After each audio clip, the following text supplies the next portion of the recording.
de control del Estado, pues es necesario también que nosotros conozcamos cómo funciona el Estado, ¿no? Y que también existen unos organismos que vigilan pues también de que el Estado cumpla con sus funciones. Aquí vamos a ver unos de los más importantes, que son la Procuraduría General de la Nación, la Contraloría General de la República, la Auditoría, pues que también hace parte de la Contraloría, y la Defensoría del Pueblo. Eh, ¿Profe? sí, señor. Sí, señor. Una pregunta, ¿cuál es la función de cada una de estas? Precisamente ahorita voy a explicar cada una. Ahorita, precisamente eso es lo que voy a hacer ahorita, explicar cada una. ¿Listo? Bueno, entonces cuando empiece a explicar la función de cada una, si tienes alguna duda, entonces me haces la pregunta. Bueno, listo. Bueno, profe. Bueno, entonces vamos a empezar explicando lo que es la Procuraduría General de la Nación, ¿sí?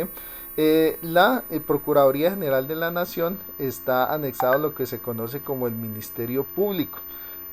Una de las principales funciones de la Procuraduría General de la Nación es vigilar la actuación de todos los funcionarios públicos, ¿sí?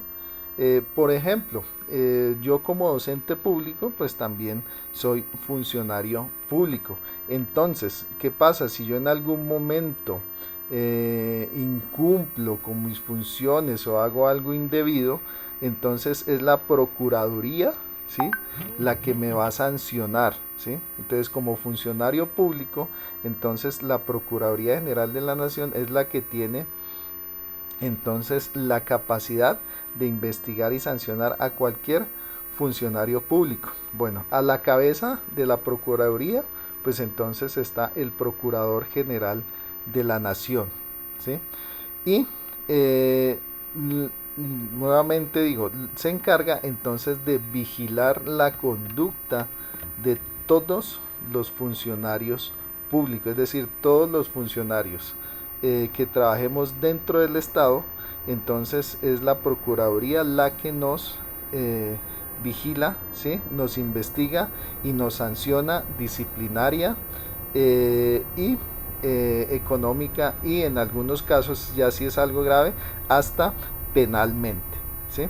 Entonces, vuelvo y repito, de la función de la Procuraduría General de la Nación es vigilar la conducta de todos los servidores o todos los funcionarios públicos, ¿sí? O sea, todos los que trabajemos para el Estado. Entonces, quien vigila que actuemos bien y que hagamos correctamente nuestro trabajo es la Procuraduría.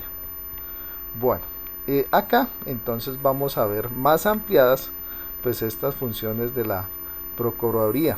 Entonces, como ya miramos, se encarga del cumplimiento de la ley, la protección de los derechos fundamentales, el respeto de los deberes ciudadanos, proteger el patrimonio público. Por ejemplo, si algún funcionario público está malversando fondos, es decir, los está utilizando de manera indebida, ahí también entonces entra la Procuraduría, que también, como vamos a ver más adelante, cuando tiene que ver con dinero, entonces la Procuraduría se apoyaría ya después en la Contraloría. Pero entonces ya cuando veamos la Contraloría y sus funciones, entonces vamos a ver también de qué se encarga. Bueno, son tres funciones principales que tiene la Procuraduría: una función preventiva, una función de intervención y una función disciplinaria, ¿sí? Bueno, vamos a ver primero la función preventiva. ¿Alguien me quiere leer en qué consiste la función preventiva? No, profe. Uy, el que habló primero, que no me di cuenta quién fue. La función preventiva considera principalmente responsabilidad de la Procuraduría que está empeñada en prevenir antes de sancionar, vigilar el actuar de los servidores públicos, advertir cualquier hecho que pueda ser violado de las normas vigentes, sin que ello implique coadministración, intromisión en la gestación de entidades estatales. Listo, muchas gracias.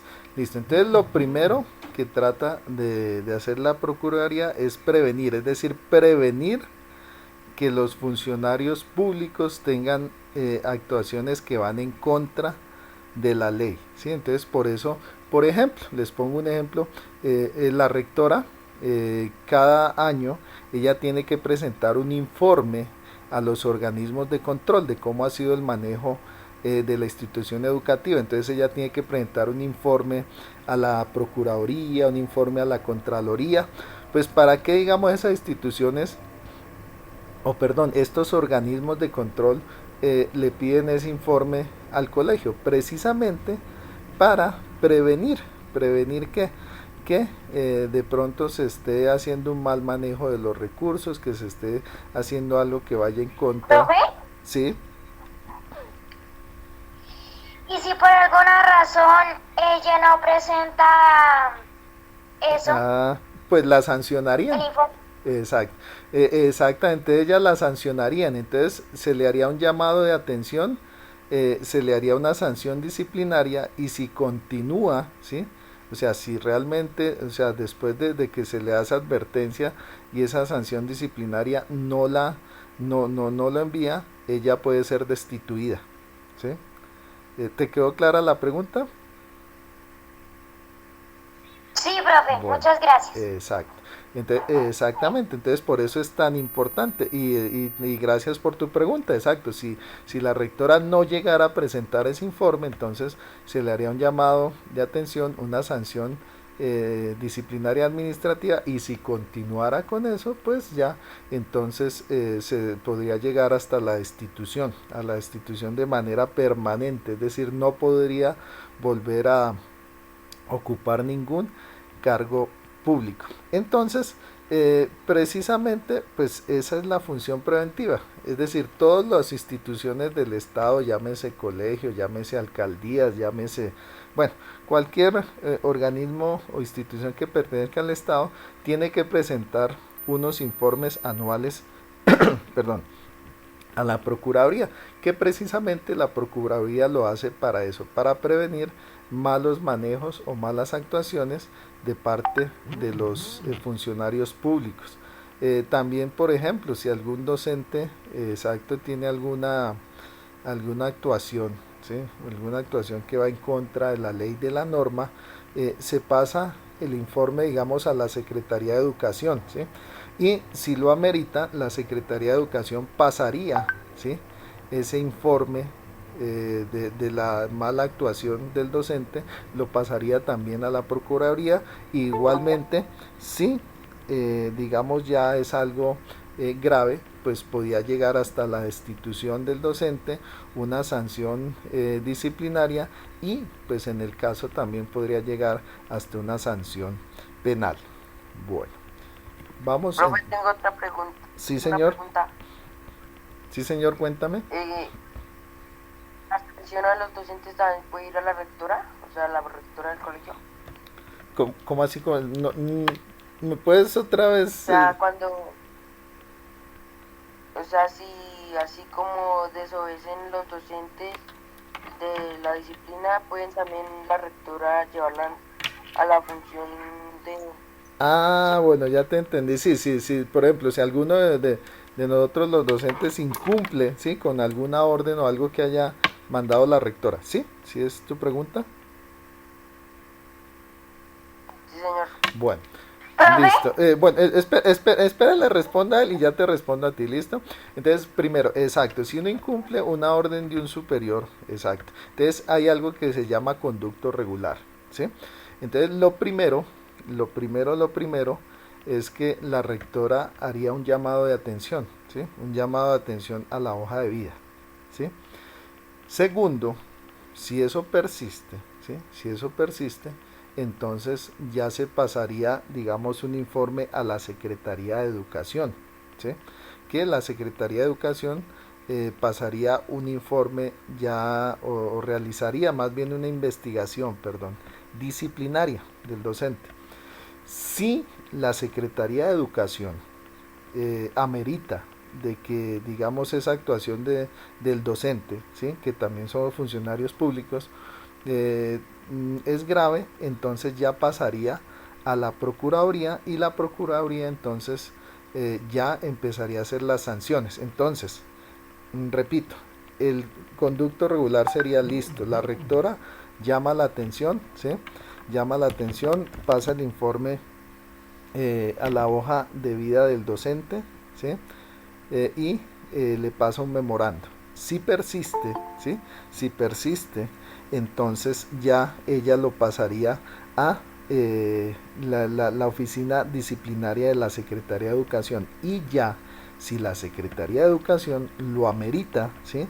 Lo considera necesario, ahí sí se pasaría a la Procuraduría, que ya empezaría a hacer sanciones que, como les decía, va hasta la destitución de por vida de cargos públicos del docente. ¿Hasta ahí quedó clara tu pregunta? Sí, señor. Bueno, y ahora sí la otra pregunta que me iban a hacer. Yo, profe, Bueno. tengo dos preguntas. Sí. Primero, ¿qué es la hoja de vida y su función? Y segundo, ¿qué son entidades estatales y cuáles son? Bueno. La hoja de vida, o sea, cualquier persona, no solamente los funcionarios públicos, siempre que uno llega a una institución, ¿sí? o a cualquier trabajo, ¿sí? Uno pasa su hoja de vida, ¿sí? Su hoja de vida donde está, digamos, toda su información personal, sus datos personales, su estudio, etcétera, etcétera. ¿Qué pasa? Cada empresa o cada institución archiva, ¿sí? Esa hoja de vida, y en esa hoja de vida se coloca todo lo del trabajador, lo bueno, lo malo, ¿sí? Por ejemplo, no solamente si hay un llamado de atención a la hoja de vida, por ejemplo, si hay una felicitación, también se pasa a la hoja de vida. Entonces la hoja de vida es como el archivo, ¿sí? El archivo que tiene cada trabajador, ¿sí? Y ahí se puede mirar todo el historial de cómo ha sido el trabajo de él. Bueno, lo otro, instituciones del Estado pues son varias, o sea, todas las que esté, por ejemplo, en una alcaldía, ¿sí? Están las diferentes secretarías, entonces la Secretaría de Gobierno, la Secretaría de Infraestructura, la Secretaría de Salud, ¿sí? Bueno, no me acuerdo qué otras hay por ahí, bueno, la Secretaría de Educación, ¿sí? Todas esas son instituciones públicas, ¿sí? Por ejemplo, están también los colegios somos instituciones públicas. Están ya, por ejemplo, en cargos mucho más altos, pues están los ministerios, ¿sí? Entonces el Ministerio de Hacienda, el Ministerio de Salud, el Ministerio de Vivienda, el Ministerio del Deporte, bueno, etcétera. También hay otras instituciones que son los institutos descentralizados. Por ejemplo, el SENA, ¿sí?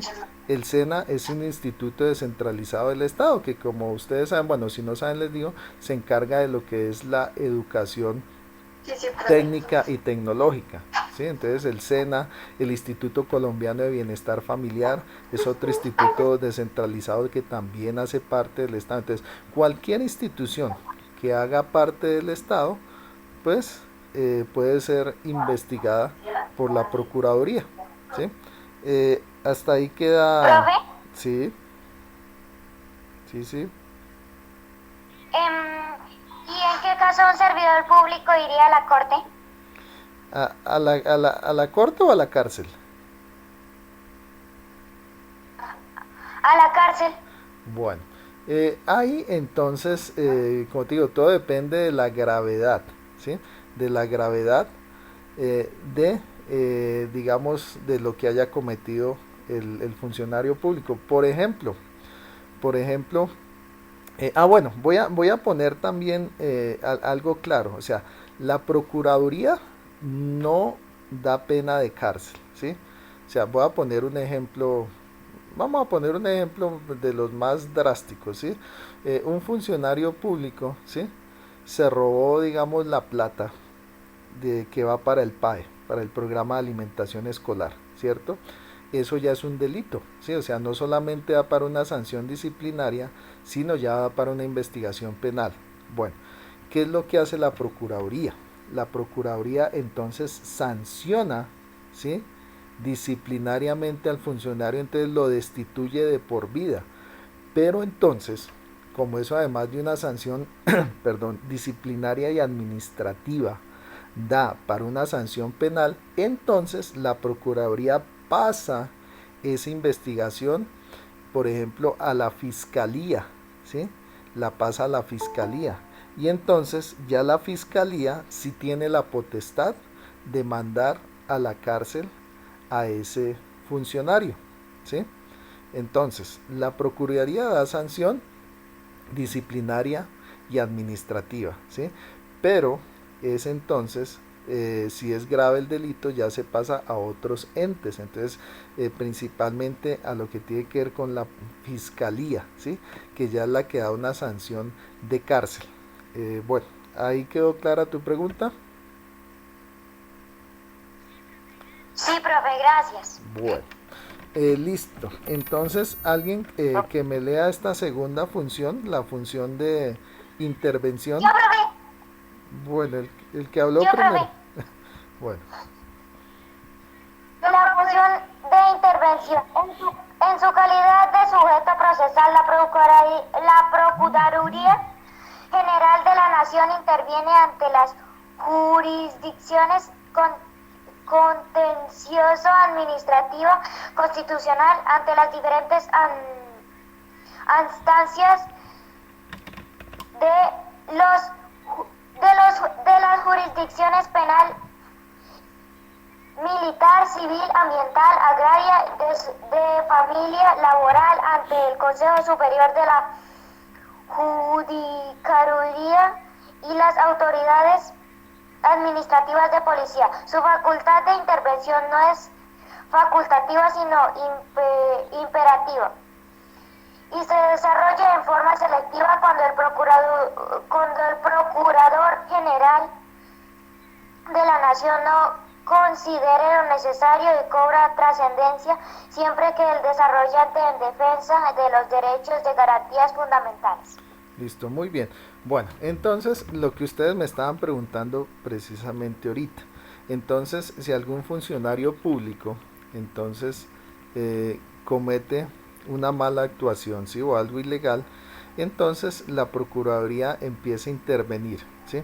Y a su vez, dependiendo, como les decía ahorita, del tipo de falta que esté cometiendo, entonces lo puede pasar, ¿sí? A las diferentes instancias, ¿sí? Por ejemplo, si es un policía que también es un funcionario público, ¿cierto? Entonces, si está cometiendo un delito, entonces lo puede pasar a la justicia penal militar, ¿sí? Por ejemplo, si es un funcionario, ¿sí? Digamos digamos de una corporación autónoma regional que maneja la parte ambiental, entonces la pasa precisamente ante una jurisdicción ambiental. Entonces, dependiendo el tipo de falta, si ya se convierte en un delito, entonces asimismo la Procuraduría pasa ese proceso, ¿sí? Pasa ese proceso a quien tenga, digamos, la jurisdicción, ¿cierto? Entonces ya ahí es cuando se interviene, se hace la investigación por parte de la Procuraduría y se aplica, digamos, las diferentes investigaciones del caso, y si lo amerita, entonces se traslada a otras instancias que ya son las encargadas de investigar, digamos, penalmente y civilmente a ese funcionario. Bueno, y Profe, tengo una pregunta. sí, señor. ¿Los colegios públicos tienen la misma, o sea, también pueden trabajar con, los colegios privados también pueden trabajar con profesores públicos? Sí, sí, sí, exactamente. Bueno, les cuento. Entonces, la ley entonces permite, sí, permite que si el docente, digamos, tiene el tiempo, por decirlo así, tiene el tiempo. Entonces, por ejemplo, eso sobre todo se ve en las ciudades, ¿no? Casi siempre los profesores que trabajamos en la zona rural, pues no, O sea, digamos, hay docentes que trabajan en su colegio, digamos, en la jornada de la mañana, ¿sí? En el colegio público, ¿sí? Por decir algo, y en la tarde dan algunas horas en un colegio privado. Entonces, lo pueden hacer siempre y cuando, ¿sí? Siempre y cuando no intervenga con su labor en el sector público. Es decir, por ejemplo, si un docente tiene, o sea, por ejemplo, trabaja jornada completa, ¿sí? Digamos, algunos colegios que van desde las 7 hasta las 4 de la tarde, pues obviamente, ¿sí? Ese docente no podría trabajar en un colegio privado. ¿Por qué? Porque pues está trabajando a jornada completa en un colegio público, pero siempre y cuando, ¿sí? No interfiera con su trabajo, ni con su horario de trabajo, ni con su jornada, sí, un docente público podría trabajar algunas horas también en el sector privado y viceversa, ¿sí? Un docente privado podría trabajar también en el sector público, aunque muy raro pasa, ¿no? Porque pues generalmente el tiempo no alcanza, pero sí, no sería incompatible. Bueno, hasta ahí quedó respondida tu pregunta. Sí, señor, gracias. Bueno, Profe, sí señor. ¿por qué en este país no es aceptada la pena de muerte Ah, bueno, y sí la cadena perpetua? eso es por la Constitución, ¿sí? Bueno, bueno, yo no me acuerdo si como que en sexto creo que vimos lo de la Constitución, pero bueno, si es el caso vamos a reforzar ese tema. Pues como ustedes saben, la Constitución es la máxima ley que rige nuestro país. Se le conoce también como la Carta Magna o la Ley de Leyes y la Norma de Normas. Es decir, todas las leyes, ¿sí? Que se saquen en nuestro país, ¿sí? Que se promulguen en el país, deben ir en concordancia con nuestra Constitución, ¿sí? O sea, ninguna ley puede ir en contra o puede ir por encima de la Constitución Nacional. Entonces, ¿qué pasa? Pues en uno de los artículos de nuestra Constitución dice tajantemente que en nuestro país no habrá ni pena de muerte, ni cadena perpetua, ¿sí? Ni pena de destierro, porque digamos en algunos países todavía se aplica la pena de destierro que se expulsa del país al ciudadano que cometió el delito y nunca más se le permite la entrada. Y por eso, a propósito de lo que tú preguntas, por eso es que ahorita se tuvo que hacer un referendo para la cadena perpetua para violadores y asesinos de niños, ¿sí? ¿Por qué? Porque pues eso es anticonstitucional, o sea, pues lo cual es ridículo porque pues yo soy uno de los que apoya precisamente que haya cadena perpetua para violadores y asesinos de niños, pero ¿qué pasaba? Pues la Corte Constitucional decía no, o sea, la Constitución constitucionalmente no se permite, ¿sí? No se permite que haya cadena perpetua para ningún delito. Entonces, si se aprueba una ley, ¿sí? Que apruebe, ¿sí? Una cadena perpetua para violadores y asesinos de niños, entonces se estaría yendo en contra de la Constitución. Por eso fue que se hizo el referendo, ¿sí? Que la gente votó, pero pues lastimosamente no hubo apoyo de la mayoría del Congreso, ¿sí? Porque digamos si pasa un referendo, ¿cierto? Entonces el referendo, si pasa todo el proceso, se vuelve constitucional. Lastimosamente, pues el referendo que hubo de cadena perpetua para violadores y asesinos de niños, pues no logró pasar hasta la última instancia, ¿sí? Entonces, ¿qué pasó? Pues de todas maneras se dio la discusión en el Congreso, ¿sí? Pero lastimosamente, la mayoría de congresistas no apoyaron ese proyecto de ley que buscaba hacer una reforma constitucional en donde dijera que se podía dar la cadena perpetua para los violadores y asesinos de niños. Entonces, pues lastimosamente, pues eso fue lo que pasó, y también pues por eso fue que no se pudo aprobar esa ley, ¿sí? No se pudo aprobar esa ley porque pues la Constitución dice que no puede haber cadena perpetua, ¿sí? Entonces por eso fue. ¿Sí quedó respondida tu pregunta? Sí, profe. Bueno, ahora si alguien me quiere leer acá lo de la función disciplinaria. Yo, profe, yo. Listo. Yo, profe. Aquí me aparece como Adriana, aquí me aparece el nombre como Adriana Lucía. Yo, profe. Listo. Yo, profe. También, profe. Acá el nombre me aparece como Adriana Lucía. Yo, profe. Profe, mi yo, profe. Listo, acá el nombre me aparece como Adriana Lucía Beltrán, ¿sí? Entonces, ella, entonces, a ver. Profe Juan David Rueda. Ah, bueno, Juan David, perdón. Si es que yo leo eso ahí lo que me aparece ahí en el nombre.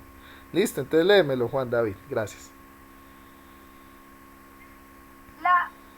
La Procuraduría General de la Nación es la encargada de iniciar, adelantar y fallar las investigaciones que por faltas disciplinarias se adelanten contra los servidores públicos y contra los particulares que ejercen funciones públicas o manejan dineros del Estado, de conformidad con el establecido en el Código Único Disciplinario o Ley 734 de 2002. Listo, bueno, muchas gracias. Entonces, como si ven lo que les decía hace un rato, que la Procuraduría no da cárcel, ¿sí? Es decir, ellos no pueden mandar a la cárcel a alguien, pero lo que sí pueden hacer es pasar, digamos, a otros estamentos judiciales, por ejemplo, como la Fiscalía, ¿sí? O el Consejo Superior de la Judicatura, para que sean ellos los que den las sanciones de cárcel si lo amerita. ¿Qué es lo que hacen ellos? Ellos hacen es una sanción disciplinaria. Entonces, que como digo, va ¿en qué? En que ese funcionario público no puede volver a ejercer ningún cargo público de por vida, ¿sí? Ahí también, si ven que dice que no solamente va para los funcionarios, sí, sí. ¿La hoja de vida se puede falsificar? Sí, y es un delito, ¿sí? Pues precisamente, por ejemplo, ese sería un delito grave que castigaría la Procuraduría. Es decir, si yo, por ejemplo, para presentarme para el concurso de docente, ¿sí? Yo hubiera dado una información falsa en mi hoja de vida, automáticamente me destituirían de por vida, ¿sí? De por vida, porque esa es una falta grave, ¿sí? Y también, digamos, esa investigación ya se pasaría, o sea, la Procuraduría me sancionaría retirándome del empleo, ¿sí? Y no permitiéndome ejercer ningún cargo público de por vida. Y de ahí la Procuraduría pasaría el informe a la Fiscalía, porque ese también constituye un delito penal que se llama falsedad en documento público, ¿sí? Y ya entonces la Fiscalía miraría ya una sanción. Bueno, eso generalmente no da cárcel, pero sí daría una multa económica. Bueno, entonces sigamos acá. Entonces dice que es contra servidores públicos o particulares que ejercen funciones públicas. Por ejemplo, volvamos a lo del PAE, el Programa de Alimentación Escolar, ¿sí? El Programa de Alimentación Escolar es manejado por particulares, ¿cierto? Pero está siendo utilizado con recursos públicos, ¿sí? Entonces, por ejemplo, si alguno de esos contratistas del programa de alimentación escolar, ¿sí?, está haciendo algo indebido, entonces, como son recursos públicos, así no sean funcionarios públicos, entonces la Procuraduría entraría a investigar, ¿sí?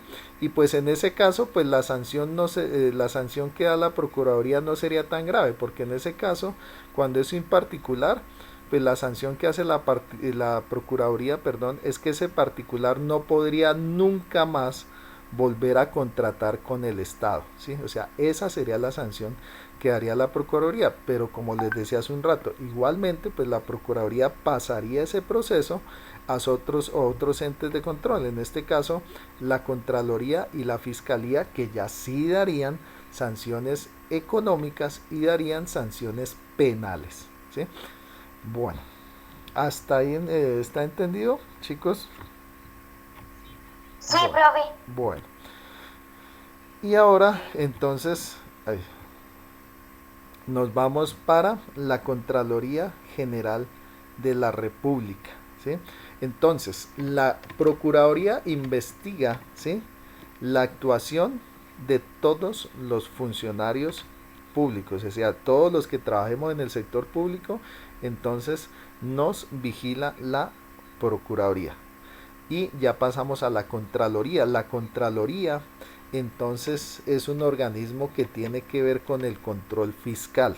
Bueno, ¿de qué estamos hablando cuando hablamos de control fiscal? O sea, cuando hablamos de control fiscal, básicamente Profe, estamos hablando, déjame terminar y ya, estamos hablando de platica, ¿sí? Entonces, todo lo que tiene que ver con dinero y recursos públicos, ¿sí?, lo vigila la Contraloría General de la República, ¿sí? Es decir, maneja cómo se invierten, ¿sí?, esos recursos públicos y que realmente cumplan con los fines para los cuales han sido asignados. Bueno, ahora sí recibo tu pregunta. Ahora sí pregunta.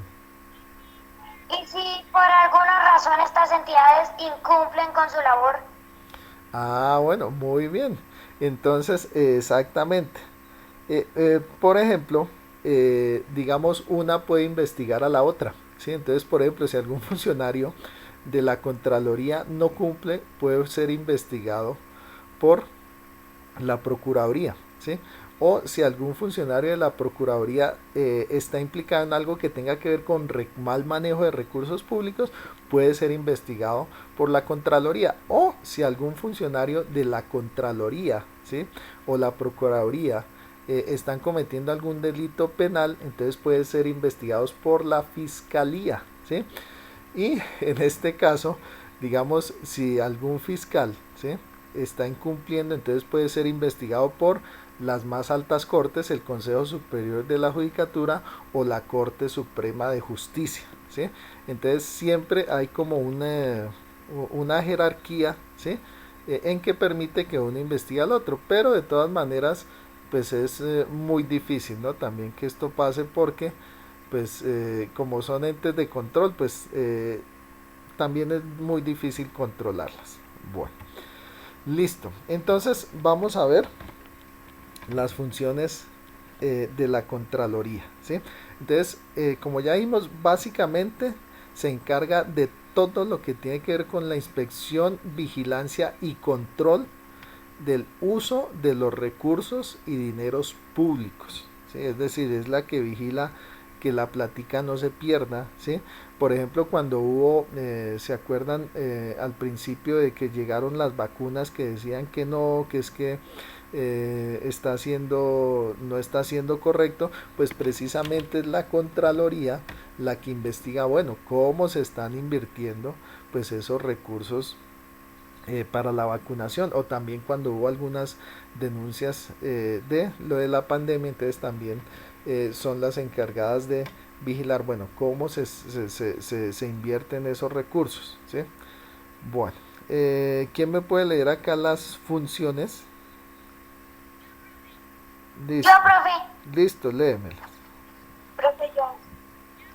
El primero que habló. Yo, profe. Yo, profe. Listo, sí, tú. Funciones de la Contraloría General son: la República General de la República ejerce en la representación de la comunidad, vigilancia de la gestación fiscal y de los particulares o entidades que manejan fondos o bienes de la nación. Evalúa los resultados obtenidos por las diferentes organizaciones y entidades del Estado al determinar si adquieren y manejan y o usan los recursos públicos dentro del marco legal sujetos a los principios de economía, eficiencia, eficacia, equidad y sostenibilidad ambiental. Listo, muy bien, muchas gracias. Y quiero que miremos entonces esa imagen que tenemos ahí a la derecha, ¿sí? Entonces, principalmente los recursos, ¿sí? O la plática que vigila la Contraloría es la plata que va para la educación, para la salud, para el saneamiento básico y para el agua potable. Entonces, vuelvo y pongo el mismo ejemplo. Resulta que la rectora anualmente, bueno, el rector de cualquier institución anualmente tiene que presentar informe a todos los organismos de control. Como les decía hace un rato, tiene que presentar un informe a la Procuraduría, pero igualmente tiene que presentar un informe a la Contraloría, ¿sí? O sea, la Contraloría también pide un informe anual de cómo se utilizaron perdón, los recursos, ¿sí? Los recursos para el colegio, ¿sí? Entonces también esa es otra de las funciones que hace la Contraloría y igualmente que con la Procuraduría todas las instituciones del Estado, ¿sí? Las alcaldías, las gobernaciones, las diferentes secretarías, ¿sí? Tienen que pasar un informe a la Procuraduría y a la Contraloría para que ellos puedan vigilar primero cómo es la actuación de los funcionarios y segundo cómo se están utilizando los recursos, ¿sí? Cómo se están utilizando los recursos del Estado. Y igualmente que con la Procuraduría no solamente se investiga a los funcionarios públicos sino a los particulares. Entonces, por ejemplo, la alcaldía hace un contrato para, digamos que, construir un coliseo cubierto en el colegio, en la sede de la punta, ¿sí? Entonces resulta que supuestamente iba a costar, o bueno, supuestamente no, digamos, iba a costar según el contrato unos 250 millones de pesos, pero resulta que al final terminó costando 350 millones de pesos, es decir, 100 millones de pesos más. Ahí, entonces, eso amerita una investigación de la Contraloría, ¿sí? Una investigación de la Contraloría para ese contratista para que se diga entonces por qué hubo sobrecostos de la obra. Y si es el caso, entonces hay sanciones fiscales, ¿sí? Entonces, sobre todo las sanciones de la Contraloría son sanciones fiscales. Vamos a poner un ejemplo. Entonces, digamos, yo cometí un mal uso de recursos como funcionario público, ¿cierto? Entonces, la Procuraduría me sanciona sacándome del cargo, ¿sí? Y la Contraloría me sanciona con una multa económica, ¿sí? Entonces, si en cada institución, de acuerdo a sus funciones, pues aplica una sanción. Entonces, la Procuraduría, listo, me sanciona despidiéndome del cargo, pero la Contraloría, como fue un mal uso de recursos, ¿sí? Entonces, ahí me sancionaría, entonces, con una multa económica, ¿sí? Entonces, al igual que con la Procuraduría, la Contraloría también pasa la investigación a otros entes, ¿sí? Por ejemplo, si ya es un delito de malversación de fondos públicos, pues hay una sanción de parte de la Contraloría, pero igualmente la Contraloría pasa, ¿sí? Esta investigación a la Fiscalía General de la Nación, ¿sí? Entonces es la Fiscalía General de la Nación la encargada, ¿sí? De dar las sanciones ya penales, ¿sí? No sé si hayan escuchado lo de unos contratistas en Bogotá, una serie de hermanos contratistas en Bogotá, ¿sí? Que a su vez también dos hermanos, que esta vez fue el antiguo alcalde de Bogotá, Samuel Moreno, ¿sí? Y su hermano que también fue por allá alcalde en Santander. Resulta que ellos hicieron una serie de contratos, ¿sí? Una serie de contratos y pues ellos se robaron bastante dinero, ¿sí? Sí, sí, sí, cuéntame. máxima de un delito. Espera, ¿me repites? No te entendí la última, que ¿cuál es la qué? ¿Cuál es la pena máxima de un delito? Ah, bueno, listo. En Colombia,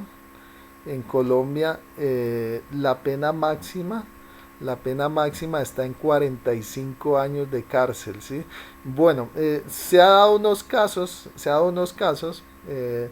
donde, digamos, se puede aplicar hasta 60 años de cárcel, ¿sí? Pero por lo general, la pena máxima son 45 años, pero lastimosamente no se cumple completamente. ¿Por qué? Porque pues en nuestra ley existe una serie de rebajas de pena, ¿sí? Por ejemplo, si una persona, digamos, está condenado a 45 años, que por lo general es la máxima pena de cárcel, pero entonces, digamos, si tiene buena conducta, se le rebaja una parte de la condena. Si trabaja o estudia dentro de la cárcel, se le rebaja una condena. ¿Sí? Si, por ejemplo, colabora con la justicia, se le rebaja la condena. Entonces, por lo general, digamos, esa pena de 45 años realmente son por ahí 20 años efectivos, ¿sí? Entonces también, pues eso fue otra propuesta a propósito de lo que les decía del referendo para cadena perpetua para violadores y asesinos de niños, porque decían unos congresistas, no, pero es que la ley está, o sea, 45 años de cárcel para un violador asesino de niños es suficiente, ¿sí? Pero entonces, ¿qué era lo que decían unos? Pero si se le rebaja esa pena, pues no va a pagar 45, sino va a pagar por ahí 20. Entonces, pues una de las reformas que se estaba haciendo era que ese tipo de delitos no tengan rebaja de pena, ¿sí? Por ejemplo, también se estaba haciendo la propuesta que los delitos contra el patrimonio público, es decir, contra el dinero de todos, pues tampoco tengan rebaja de pena, porque ese también es el problema que tiene la justicia de nuestro país, ¿sí? Que hay una serie de prebendas que rebajan la pena, digamos, a todos estos delincuentes, los que se roban la plata de la nación y todo eso. Entonces, bueno, y acá pues hay que decir una cosa, lastimosamente, pues ustedes saben que los congresistas, ¿sí? Es decir, los senadores y representantes, ellos son los que hacen y aprueban las leyes. Y como para ustedes pues es bien sabido, no es un secreto para nadie, que muchos de esos senadores y esos representantes pues son corruptos. Es más, muchos de ellos están o han estado en la cárcel. Entonces, ¿qué pasa? Pues como ellos son los que hacen y aprueban las leyes, por eso son la rama legislativa, ¿sí? Entonces, pues básicamente no se ha podido aprobar, por ejemplo, ese tipo de reformas, es decir, que haya una cadena perpetua, no se ha podido aprobar, por ejemplo, que no haya rebajas, ¿sí? Que no haya rebajas de pena para delitos contra el patrimonio público, contra delitos de corrupción, contra, por ejemplo, lo que les decía yo ahorita, los asesinos y violadores de niños. Entonces, lastimosamente es por eso, porque muchos de los congresistas, no digo tampoco todos, ¿sí? Pero muchos de los congresistas pues también son corruptos. Entonces precisamente por eso ellos no aprueban ese tipo de reformas que son necesarias. Perdón. Entonces terminan con varias rebajas de pena. Entonces, como les decía yo ahorita, una pena de 45 años de cárcel puede terminar en solo 20 años. Y entonces imagínense, una de 20 años termina por ahí en 5. Entonces por eso también es que vemos como muchos delincuentes, ¿sí?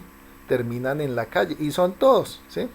Desde el ladrón del barrio hasta el ladrón de cuello blanco, el congresista, así el político, todos salen rápidamente, porque lastimosamente pues nuestro sistema de justicia pues tiene muchas prebendas para los corruptos. ¿Y por qué no se ha cambiado? Porque muchos congresistas, la gran mayoría, son corruptos también. Entonces ellos no aprueban ese tipo de leyes. Bueno, y a propósito de esto, si estas instituciones, ¿sí? Tampoco son perfectas. O sea, la Procuraduría y la Contraloría. ¿Profe? ¿Sí? Sí, sí, cuéntame.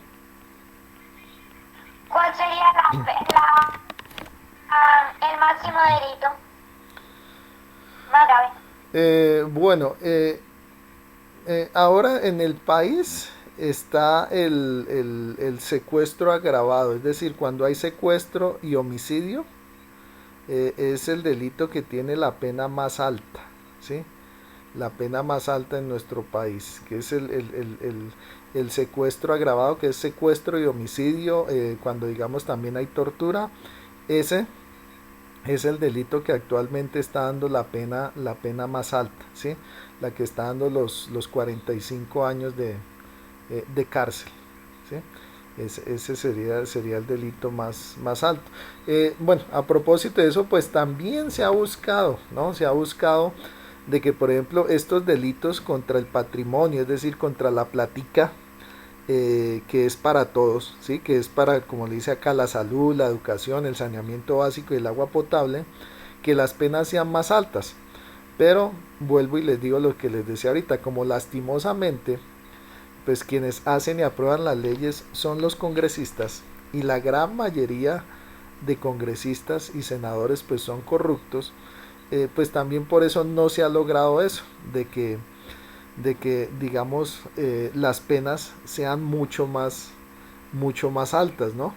Se han pasado varios proyectos de ley, hasta el mismo gobierno pasó un proyecto de ley para subir las penas, ¿sí? Subir las penas para estos delitos, contra el patrimonio público, pero la verdad es que sí,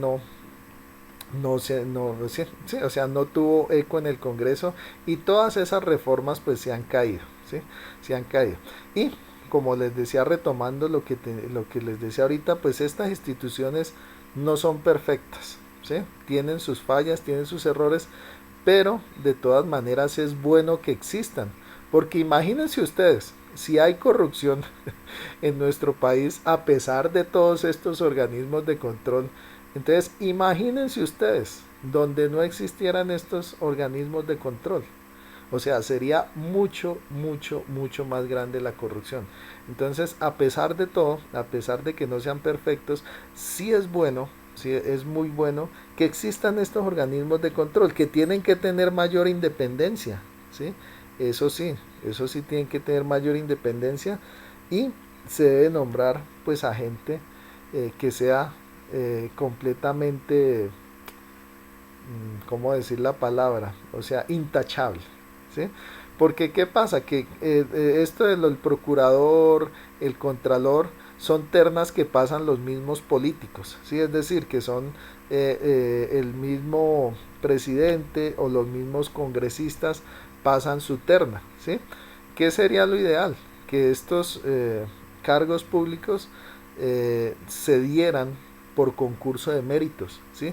Es decir, que no fuera, una terna, es decir, unos nombres que da el presidente o unos nombres que dan los congresistas, sino que realmente hubiera un concurso de méritos, ¿sí?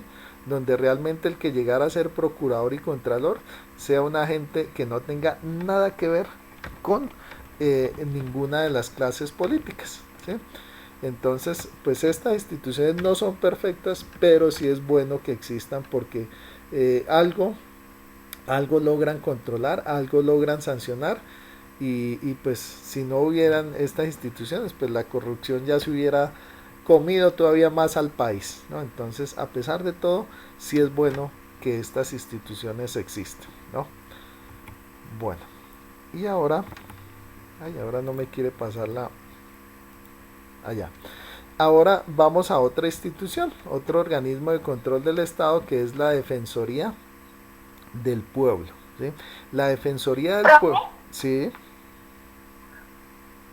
sí. ¿Qué pasaría si no hubiera hoja de vida? Uy, pues ahí sí sería muy complicado, porque ¿cómo puedo yo saber, digamos, la historia, ¿sí? De cualquier trabajador o cualquier funcionario, ¿sí? Porque como les digo, ahí en la hoja de vida está todo, ¿sí? O sea, está, la educación, el estudio, dónde he trabajado yo, qué cursos he hecho, ¿sí? Qué felicitaciones me han dado también, qué sanciones me han dado. Entonces, si no existiera la hoja de vida, pues no se sabría quién es buen y quién es mal trabajador, prácticamente. ¿Sí? Entonces, por eso la hoja de vida es tan importante, porque la hoja de vida le dice al empleador qué tan buen trabajador es esa persona, y lo que me decían ustedes ahorita. Y también con la hoja de vida se puede comprobar si esa persona dice la verdad, ¿sí? Porque, por ejemplo, si ella dice que tiene un título en tal área, ¿sí? O en tal, digamos, universidad, pues precisamente se puede corroborar si eso es verdad. Pero si no existiera la hoja de vida, entonces no se podría saber si alguien realmente dice la verdad, o si realmente cumple con, con el perfil, ¿sí? O sea, con lo necesario para ocupar ese cargo. Entonces, sí, si no existiera la hoja de vida sería muy difícil, porque no se podría saber si un trabajador sí tiene la capacidad, si un trabajador sí es honesto, ¿sí? Bueno, hasta ahí queda respondida tu pregunta. Sí, profe. Bueno, entonces vamos ahora con la Defensoría del Pueblo, que es una de las instituciones importantísimas, importantísimas también, que tiene nuestro país. Principalmente, bueno, así como la Procuraduría vigila, ¿sí? El accionar, ¿sí? De los funcionarios públicos, ¿sí? Así como la Contraloría se encarga de vigilar el uso de los dineros públicos, la Defensoría del Pueblo se encarga de promover y proteger los derechos humanos, ¿sí? Los derechos humanos, o sea, esa es la principal función de la Defensoría del Pueblo, ¿sí? Proteger y promover los derechos humanos. Como ustedes se dan cuenta, acá en lo que dice la diapositiva, entonces la Defensoría del Pueblo está adjunta a la Procuraduría General de la Nación, es decir, el Defensor del Pueblo le responde también al Procurador General de la Nación, ¿sí? Bueno, miremos acá las áreas de acción de la Defensoría del Pueblo. Primero, como una de sus funciones, como les decía, es promover los derechos humanos. Entonces, para promover los derechos humanos, lo primero que hay que hacer es conocerlos. Es decir, si yo no conozco mis derechos humanos, pues yo no puedo hacerlos valer. Entonces, una de las principales funciones es la de educar, ¿sí? Educar a los colombianos en cuanto a lo de los derechos humanos, ¿sí? Precisamente, pues ya que estamos acá, pues constitucionalmente se habla, ¿sí? Se habla de que se debe dar esta cátedra, la cátedra de Constitución, ¿sí?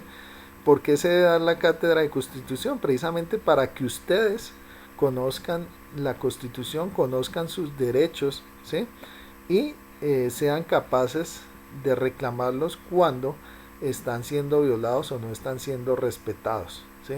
Algo también que promueve... ¿Profe? Sí, sí, cuéntame. ¿La Defensoría del Pueblo sirve a nivel nacional o solamente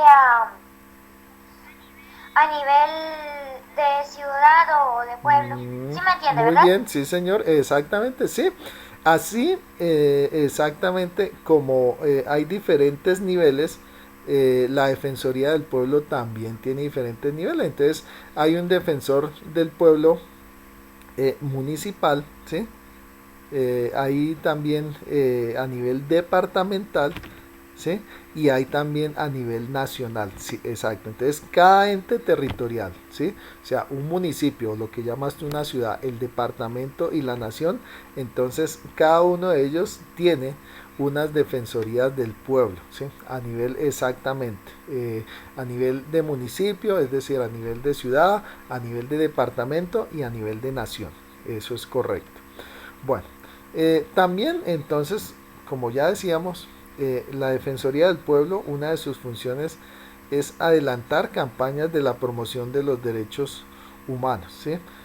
Por ejemplo, cuando, bueno, les voy a ver qué ejemplo les pongo.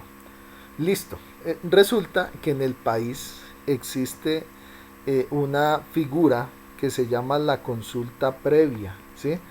Por ejemplo, cuando en una comunidad se va a hacer una obra de alto impacto, ¿sí? Por decir algo, nosotros allí en Tenjo, voy a poner un ejemplo, no sé si sea verdad o no, es solamente un ejemplo, tenemos un bosque protegido, ¿sí? Tenemos un bosque protegido. Resulta que el departamento de Cundinamarca va a ser una carretera que pasa por nuestro bosque protegido, ¿sí? Entonces llega de la gobernación de Cundinamarca y dice, bueno, vamos acá a hacer una mega obra, vamos a ampliar la autopista a Medellín y va a pasar, parte de esta carretera va a pasar por este bosque protegido. ¿Qué pasa? Nosotros como comunidad, ¿sí? Tenemos el derecho a que se nos consulte primero, ¿sí? A que se nos consulte primero, ¿sí? Una de las formas también que tiene la comunidad es ir ante la Defensoría del Pueblo para que la Defensoría del Pueblo permita ese espacio, es decir, que se nos consulte a la comunidad antes de hacer ese tipo de obras que tienen un alto impacto. Entonces se le puede decir, listo, señores, Defensoría del Pueblo, nosotros como comunidad creemos que acá se nos está violando el derecho a un ambiente sano y el derecho a nuestra autodeterminación, porque no se nos ha consultado para hacer esta carretera que va a pasar por nuestro bosque protegido, ¿sí? Entonces ahí intervendría también lo que es la Defensoría del Pueblo, ¿sí? Por ejemplo, otros casos también en el que interviene la Defensoría del Pueblo. Se ha dado casos, ¿sí? En que, por ejemplo, ha habido militares, ¿sí? Policías o soldados que han sido secuestrados por la guerrilla, ¿sí? Entonces, digamos, la Defensoría del Pueblo muchas veces media con estos grupos armados para lograr la liberación de estos militares. Y si ustedes se dan cuenta, cada vez que se ha dado eso de que la guerrilla o algunos grupos armados, sí, paramilitares y otros han liberado a militares, ¿sí?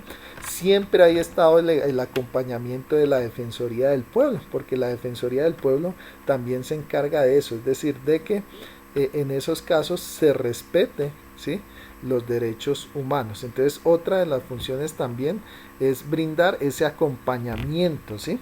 Ese acompañamiento cuando la comunidad lo requiera, ¿sí? En este caso, pues cuando se van a liberar militares que han sido secuestrados por grupos ilegales, grupos armados ilegales, pues es la Defensoría del Pueblo la que acompaña, interviene y media, ¿sí? Entonces, otra de las funciones también de la Defensoría del Pueblo es mediar, ¿sí? Y como les ponía en este otro ejemplo, entonces en ese caso que se va a hacer una obra que no se ha consultado a la comunidad de Tenjo, ¿sí?, y que la comunidad de Tenjo cree que va en contra de sus derechos, entonces también ahí en ese caso entraría la mediación también de la Defensoría del Pueblo. Bueno, aquí ya vemos entonces funciones más... Sí, señor. ¿La consulta previa es obligatoria u opcional? Bueno, les cuento. Pues la consulta previa, muchos, o sea, hasta hace poco, digamos, pues las comunidades se habían avispado, ¿sí? Se habían avispado y habían pedido la consulta previa. Sobre todo las comunidades indígenas eran las que más nos llevaban ventaja en eso, porque las comunidades indígenas sí han sido muy pilosas en eso, y cualquier obra que les van a hacer dentro de sus territorios, ellos exigen la consulta previa, ¿sí? ¿Qué pasó? Pues al ver el ejemplo de los indígenas, muchas comunidades se pusieron pilas. Por ejemplo, tenemos el ejemplo de Cajamarca en el Tolima. Resulta que en Cajamarca se iba a hacer una mega obra de explotación minera, la famosa mina La Colosa. Resulta que la comunidad, también en cabeza del alcalde, ¿sí?, hicieron una consulta previa y ellos lograron de que esa mina La Colosa no estuviera dentro de su territorio, ¿sí? Entonces, ¿qué pasa? Si existe esa figura, no necesariamente es obligatoria, ¿sí? Es decir, por ejemplo, si en ese caso la comunidad de Cajamarca no se hubiera puesto las pilas, ¿sí? Junto con su alcalde, de hacer esa consulta previa, pues les hubieran metido la mina ya en el páramo, ¿sí? Entonces, no es obligatoria, pero sí se tiene que respetar. Y acá les digo algo, muchachos, lastimosamente, pues está pasando un proyecto de ley en el Congreso en que se quiere abolir la consulta previa. ¿Por qué? Porque así como pasó en Cajamarca, en otra parte del país que es así, me disculpan, no me acuerdo dónde fue, también pasó lo mismo. Es decir, se iba a hacer una explotación minera en el páramo, ¿sí? En el páramo, y la comunidad hizo una consulta previa en la cual se dijo que no a esa explotación minera, ¿sí? Entonces, ¿qué pasa? Como hay muchos intereses económicos, ¿sí? De las grandes mineras y las grandes empresas, pues actualmente pues hay un proyecto de ley que quiere tumbar eso de la consulta previa, ¿sí? ¿Por qué? Porque ya con el caso de Cajamarca, ¿sí? Que se separó eso de la mina La Colosa que iba a dañar el páramo, y en el otro lugar que creo que fue en Nariño, me parece, no estoy muy seguro, pues ¿qué pasa? Que ya quieren tumbar eso de la consulta previa. Entonces, pues para responderte, no es obligatoria, ¿sí? Es decir, pueden hacer eso y lo hicieron, pero si la comunidad la hace, ¿sí? Si la comunidad la hace, y sobre todo si tiene apoyo del alcalde, porque también qué pasó en estos dos casos, que en el caso de Cajamarca, pues fue el mismo alcalde el que promovió la consulta popular, sí, o sea, la consulta previa, que se convirtió también en una consulta popular, ¿sí? Es decir, si no se hubiera contado con el apoyo de este alcalde de Cajamarca, pues la consulta no hubiera tenido también éxito. Entonces, la idea es que la gente cuente con el apoyo también de su gobernante local. O sea, si se cuenta con el apoyo del gobernante local y se hace la consulta previa, entonces se pueden lograr cosas importantes, como lo que hizo la comunidad en Cajamarca, que bloqueó pues esa explotación minera que iba a dañar su páramo, o lo que hizo esa comunidad también en Profe, Nariño. ¿Sí? profe, profe. Sí, sí, sí. Escucho, escucho, escucho, escucho. Yo, profe. Bueno, uno por uno, hable uno.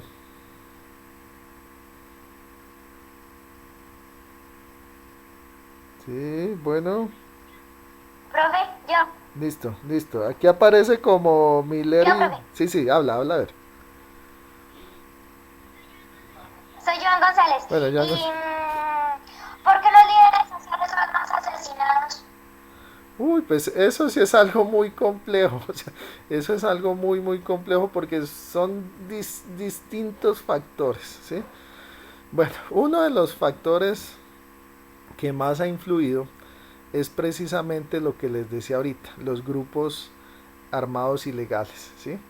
Lastimosamente en el país tenemos varios, ¿no? Están las guerrillas, están los grupos paramilitares, y tenemos también los grupos de delincuencia organizada, ¿sí? Algo que tienen en común, ¿sí? Todos estos grupos es que todos se financian del narcotráfico, es decir, el narcotráfico es el motor de todos estos grupos armados, ¿sí? Entonces, ¿qué pasa? Por ejemplo, si ustedes se dan cuenta, una noticia que pasó esta semana, que asesinaron a una líder indígena porque ella se estaba oponiendo, ¿sí? Oponiendo a, digamos, eh, que, o sea, había un grupo que se estaba oponiendo a la erradicación de la coca, ¿sí? Entonces ella se estaba oponiendo precisamente a ese grupo. O sea, ella decía, no, sí, vamos a buscar que se haga una erradicación manual de los cultivos de coca. Entonces, como eso afectaba, ¿sí? Como eso afectaba pues a todos estos grupos que se financian, pues la mayoría de estos grupos armados son los que están pues asesinando a los líderes sociales, y sobre todo pues son en zonas donde el narcotráfico, ¿sí? El narcotráfico pues tiene influencia, ¿no? Entonces la mayoría de estos líderes que asesinan precisamente se oponen a estos grupos, ¿sí? Y a esta economía del narcotráfico. Entonces muchas veces son asesinados. Otros también tiene que ver con la parte ambiental, precisamente lo que les decía ahorita, lo de la mina. Entonces hay otros líderes que son asesinados porque se oponen, ¿sí? A explotaciones, por ejemplo, a gran escala en sitios protegidos. Entonces, ¿qué pasa? Muchas veces también, pues estas grandes multinacionales también directa o indirectamente tienen que ver con la muerte de los líderes sociales. Entonces, es por muchas razones, ¿no? Razones, por ejemplo, que se oponen precisamente a esto del narcotráfico, también porque se oponen a la destrucción de los recursos naturales, ¿sí? También porque denuncian actos de corrupción. Entonces son diferentes razones, es decir, no se puede decir que hay una sola razón, sino son diferentes razones. Pero ¿cuál es el común denominador? Que la mayoría de estos líderes asesinados es porque se están denunciando, ¿sí? Porque están denunciando aspectos estos como el narcotráfico, ¿sí? Como la destrucción de los recursos naturales, como la corrupción. Entonces, digamos, no hay una sola, sino son varios, pero el común denominador es eso, porque pues estos líderes sociales precisamente la mayoría de ellos denuncian, ¿sí? Denuncian estas actuaciones ilegales. Bueno, ¿alguna otra pregunta?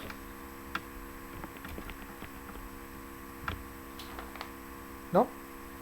Bueno, entonces seguimos. Bueno, entonces vamos a ver las funciones del defensor del pueblo. Entonces, algo importante, como dice acá, orientar e instruir a los habitantes, ¿sí? Sobre el derecho y defensa de sus derechos, ¿sí? Ante las actividades competentes y de carácter privado. Por ejemplo, si una comunidad, volviendo al caso, digamos, de una consulta previa, entonces puede consultar con el defensor del pueblo, o sea, qué mecanismo, ¿sí? ¿Qué mecanismo es el más eficiente para ellos poder defender, ¿sí? Y ejercer sus derechos? También entonces otra de las funciones es divulgar los derechos humanos, ¿sí? Y recomendar las políticas para su enseñanza. Precisamente la Defensoría del Pueblo pues nos da a nosotros muchas orientaciones de cómo es que se debe orientar, por ejemplo, esto, lo que es la materia de constitución y democracia, que acá pues como les decía pues también es nuestro deber pues hablar sobre la constitución y hablar sobre los derechos humanos. Acá otra importantísima que ya les voy a explicar, que es invocar el derecho de habeas corpus e interponer acciones de tutela, ¿sí? Bueno, ¿qué es el habeas corpus? Resulta que existe algo que es el debido proceso, ¿cierto? Entonces, por ejemplo, si a mí se me acusa de un delito, ¿cierto? Entonces, lo primero que debe haber son pruebas, ¿cierto? Entonces, debe haber pruebas de ese delito que se me acusa. Segundo, ¿sí? Debe haber una orden judicial para detenerme, ¿sí? O sea, si se detiene una persona, o sea, hay dos formas, también voy a explicar. Una es por una orden judicial, es decir, si a mí se me acusa, digamos, de malversación de fondos, ¿sí? Entonces, si viene la fiscalía a detenerme, pues debe tener una orden judicial, ¿sí? Lo otro es que la persona haya sido detenida en flagrancia, es decir, cometiendo el delito mismo. Por ejemplo, si un ladrón está robando a una persona en la calle, pues lógicamente no tiene que haber una orden judicial porque está siendo detenido en flagrancia, es decir, en el mismo momento en que comete el delito, ¿cierto? Entonces, listo, yo he sido detenido, bien sea en flagrancia o con una orden judicial.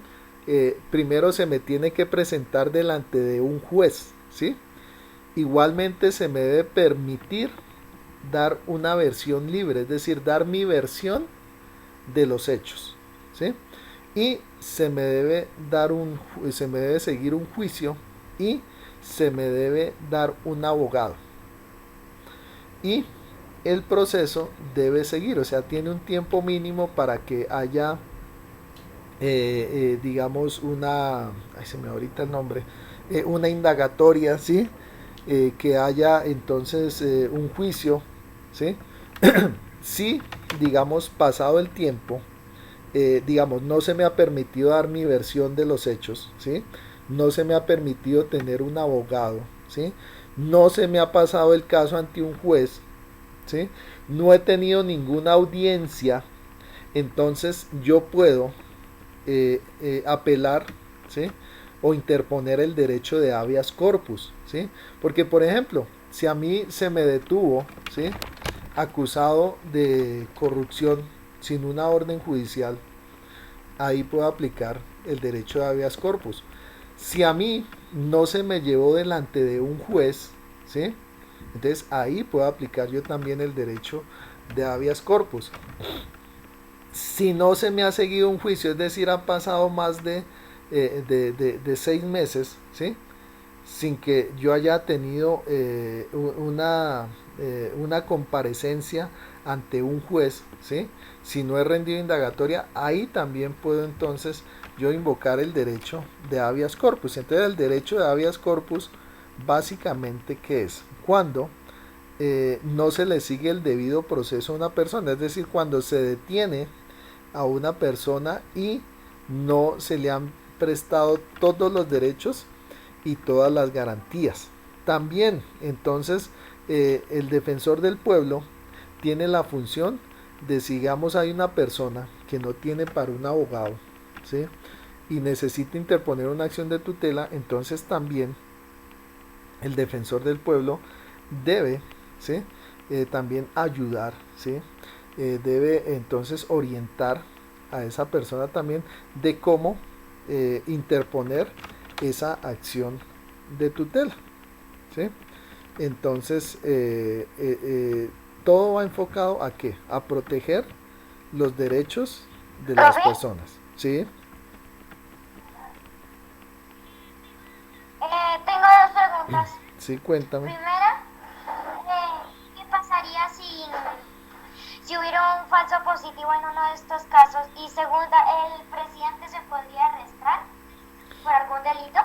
Ahora, sí, sino que el presidente tiene un fuero especial, ¿sí? Entonces al presidente lo investiga, entonces, o sea, digamos, a los congresistas los investigan, digamos, los mismos congresistas, ¿no? Lo mismo al presidente, o sea, el presidente tiene, digamos, un fuero especial, ¿sí? En donde a él lo investigan unas instituciones diferentes, ¿sí? A las que investigan al resto de la gente. Bueno, y en cuanto a tu pregunta, lo de los falsos positivos, ahí la Defensoría del Pueblo ha intervenido bastante, ¿sí? Es más, la Defensoría del Pueblo es la que ha venido brindando acompañamiento a las madres precisamente de estas personas que fueron víctimas de estos falsos positivos. También es la que les ha ayudado a colocar las acciones judiciales. Entonces ahí prácticamente ha sido la Defensoría del Pueblo la que se ha personado de eso, ¿sí? En cuanto a lo de los falsos positivos, pues también es muy complejo, porque siempre hay una línea de mando, ¿sí? Una línea de mando. Entonces, por ejemplo, y como es de la parte militar, entonces son muchos las cadenas de mando. Por ejemplo, está el comandante de brigada, el comandante de batallón, ¿sí? Está entonces el comandante regional, ¿sí? De ahí está el ministro de defensa, está el presidente, entonces es siempre algo complejo por eso. Por ejemplo, pues actualmente se ha sancionado pues precisamente a los militares, ¿no? A los militares y sobre todo los comandantes de brigada, ¿sí? Pero pues todavía no se ha hecho investigación, por lo menos como ustedes saben, Juan Manuel Santos fue el ministro de defensa cuando se dieron los falsos positivos. Por ejemplo, a él todavía no se le ha llevado una investigación, que él como ministro de defensa también pues sería merecedor de una investigación. Pero por ahora, pues los que se ha sancionado, pues precisamente es a los mandos directos, es decir, a los mandos de ese grupo de militares que realizaron pues esos falsos positivos, ¿no? Entonces de ahí a que llegue, digamos, a una sanción al ministro de Defensa del presidente es muy complicado, porque hay una línea de mando que es mucha, ¿sí? Es mucha esa línea de mando, entonces es algo complicado. Y como les digo, ni siquiera se ha iniciado la investigación también contra Juan Manuel Santos, que fue el ministro de Defensa, pues mucho menos para el presidente de la época, que fue Álvaro Uribe. Entonces es siempre complicado. Entonces lo que sí se ha sancionado es digamos a los implicados directos, de esos falsos positivos. Y como les decía, en ese caso, ¿en qué ha participado la Defensoría del Pueblo? Pues precisamente brindando el acompañamiento a los familiares de esas personas que fueron víctimas de los falsos positivos y brindando toda la ayuda legal, ¿sí? Bueno, chicos, ya se nos pasó, ¿sí? Sí, Una última pregunta. sí. Profe, ¿quién elige al defensor del pueblo? Ah, bueno, igualmente pues ahí hay una terna, ¿sí? Una terna que es presentada por el presidente, ¿sí? Y también una terna que es presentada por otros organismos. Entonces, digamos, digamos es el presidente, a su vez también el Congreso, los que presentan las ternas para defensor del pueblo, ¿sí? Y a lo último pues son los funcionarios de las altas ramas judiciales los que realizan entrevista y terminan eligiendo el que para ellos pues es la mejor opción. Bueno chicos, acá ya se nos acaba